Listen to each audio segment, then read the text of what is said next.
It's Thanksgiving, and my gift to you is no politics on holiday, but I do want to share a bit. First off, for any listeners outside the US, this is the holiday where we give thanks for the good things in our lives and try to ignore the origin event it celebrates, that of Native Americans saving our European settler ancestors from starvation, ultimately ending with those ancestors killing and swindling the natives. It's complicated, by which I mean unpleasant, hence the avoidance. But anyway, the idea of giving thanks is a good one, so let's do that. I know that we tend to focus a lot on problems on this podcast, and that can be a downer. Probably one of many reasons that our little community is, well, little. But today I'd like to take stock of the good, beginning with all of this podcast's amazing patrons, without which I would not still be here. Laura, Scott, Richard, Mario, Shay, Joe, Tim, Wes, DW, Ira, Adam, Nathan, and Suganda. Your donations are the only compensation I get for this part time job, and though it does not come remotely close to paying the bills,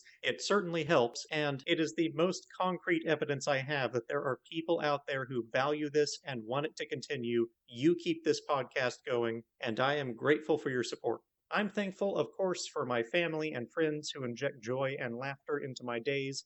I'm thankful for all the progress that's been made in the last couple of years politically, all the cities adopting basic income pilots, the expansion of the CTC, the stimulus checks, the spike in popularity of UBI and RCV. For all the hits that our democracy is taking, it's still in much better shape than many others in the world. The activists who came before us brought us to such a height that we will hopefully have time to save it. That would not be true if we had been teetering on the brink to begin with. I am thankful to those civil rights leaders for giving us all the precious freedoms that we now fight to preserve and expand.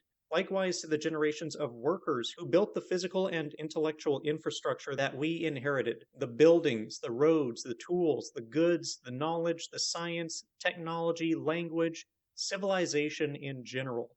Things that took eons to amass just to fall into our laps. And all the people today who maintain and expand all that our species has built, from the janitors to the technicians to the social workers, everyone who chooses to make the world a better place, especially if they turned down the opportunity for more personal gain for less scrupulous work. I'm thankful to our great engineers and thinkers of the world, solving big physical problems to push humanity to new heights, such as Elon Musk and all the people of Tesla, SpaceX, Neuralink. I certainly don't agree with Musk on everything, but he's dedicated his life to solving climate change, extinction, disease, and disability, and he's incredibly effective at it. He and his team are doing enormous concrete good for humanity, and I am very grateful for it. We need all the innovators that we can get. We started in caves, and look at us now. We may as well be wizards by comparison. That is the power of people working together and moving forward over time. For all of our failings, look what we have accomplished. What an incredible team humanity makes. And of course, I'm thankful to our current activists, Andrew, Scott, all of you, and all the countless volunteers out there donating their time and money for democracy reform, UBI, and the general betterment of our country, world, and humanity. I could never name all of them, but you know who you are. It's not easy work, but it is worth it.